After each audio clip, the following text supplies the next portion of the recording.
Assalamualaikum warahmatullahi wabarakatuh. Selamat berjumpa kembali anak-anakku sekalian. Pada pertemuan kedua kali ini, Ibu akan melanjutkan menerangkan pembelajaran IPS tema keempat. Sebelum kita mulai pembelajaran, marilah kita berdoa bersama-sama kehadirat Allah Subhanahu wa taala agar pembelajaran jarak jauh ini dapat berjalan lancar. Dan jangan lupa kalian presensi terlebih dahulu. Demikian, marilah kita mulai pembelajaran kali ini. Untuk pertemuan kedua, Ibu akan membahas tentang komposisi penduduk dan pertumbuhan serta kualitas penduduk. Yang pertama, komposisi penduduk. Komposisi penduduk adalah pengelompokan penduduk berdasarkan usia atau umur, jenis kelamin, mata pencaharian, agama, bahasa, pendidikan, tempat tinggal, jenis pekerjaan, dan lain-lain. Komposisi penduduk diperlukan dalam suatu negara karena dapat dijadikan dasar pengambilan keputusan atau penentuan kebijaksanaan dalam pelaksanaan pembangunan. Inilah contoh diagram komposisi penduduk berdasarkan usia atau umur.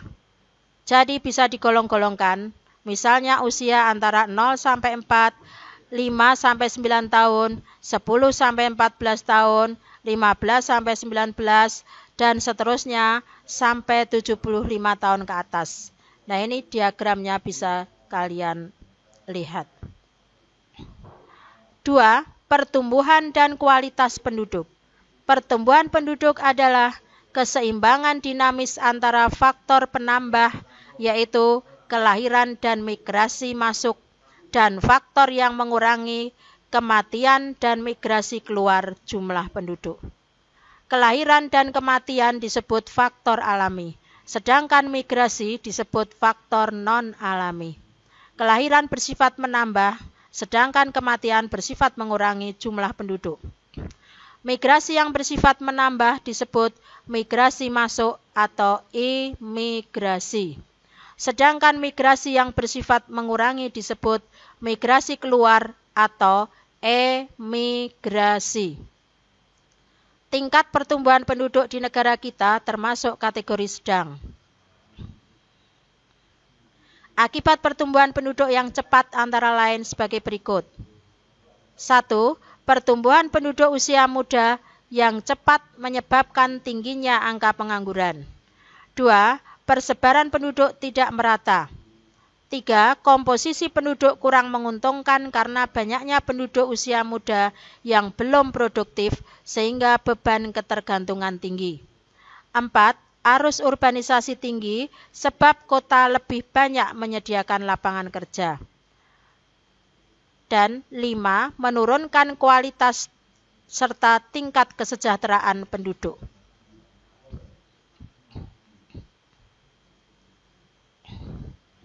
Masalah kependudukan di Indonesia dalam hal kualitas adalah masalah dalam kemampuan sumber daya manusianya. Di Indonesia, masalah kualitas penduduk yang terjadi dipengaruhi oleh 1. Masih rendahnya tingkat pendidikan. 2. Rendahnya tingkat kesejahteraan yang kemudian dapat berpengaruh pada pendapatan per kapita masyarakat tersebut. Yang ketiga, rendahnya pendapatan per kapita dapat menyebabkan orang tua tidak mampu menyekolahkan anaknya, sehingga banyak anak-anak yang kemudian putus sekolah atau berhenti sekolah sebelum tamat, sering disebut drop out. Nah, demikianlah anak-anak penjelasan pada pertemuan kedua, dan kali ini Ibu akan memberikan sedikit soal latihan. Tolong kalian kerjakan di selembar kertas folio. Nanti bisa dikumpulkan pada waktunya adalah 2 minggu paling lambat, ya, atau mulai seminggu setelah pembelajaran ini kalian kerjakan, kemudian nanti lewat orang tua bisa dikumpulkan di sekolah dan ditaruh di loker yang sudah disediakan di TU. Yaitu soal latihannya hanya 4 soal, silahkan kalian coba kerjakan dengan membaca buku modul maupun buku paket yang sudah disediakan.